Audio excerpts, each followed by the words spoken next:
સુરતની વીર નર્મદ યુનિવર્સિટીની પરીક્ષામાં પાસ થવા નવો પેંતરો સામે આવ્યો। પેન પર પેન્સિલથી જવાબો લખીને આવ્યા હતા 3 વિદ્યાર્થી। વાદળી પેન પર પેન્સિલથી નાના અક્ષરમાં લખેલા હતા જવાબો। ફ્લાઇંગ સ્ક્વોડે ગણતરીની મિનિટોમાં જ વિદ્યાર્થીઓને ઝડપી પાડ્યા હોવાની વિગતો છે। કમિટીએ 3 વિદ્યાર્થીને સંબંધિત વિષયમાં 0 માર્ક્સ આપ્યા। 3 વિદ્યાર્થીને 2500 રૂપિયાનો દંડ પણ ફટકાર્યો। યુનિવર્સિટીએ તમામ કોલેજે કડક ચેકિંગની સૂચનાઓ પણ આપી।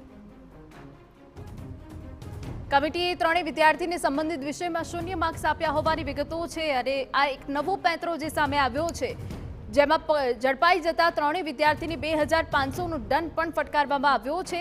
એ સિવાય યુનિવર્સિટીએ તમામ કોલેજને કડક ચેકિંગ કરીને સૂચના આપવાની પણ વિગતો મળી રહી છે। તો પરીક્ષામાં પાસ થવા માટે નવો પેંતરો જે અમે આપને દ્રશ્યોમાં દર્શાવી રહ્યા છે। પેન પર પેન્સિલથી જવાબો લખીને 3 વિદ્યાર્થીઓ આવ્યા હતા। અમારા સંવાદદાતા બળદેવ વધુ વિગતે વાત કરવા જોડાયા છે। બળદેવ, પૂરી વિગત। જે રીતે યુનિવર્સિટી જે એની સંકલિત જે કોલેજો છે, કોલેજોની અંદર જે વિદ્યાર્થીઓ દ્વારા પરીક્ષાની અંદર પાસ થવા માટે અવનવા જે કિસ્સાઓ છે તે અપનાવતા હોય છે, અવનવી ટેકનિક છે તે અપનાવતા હોય છે।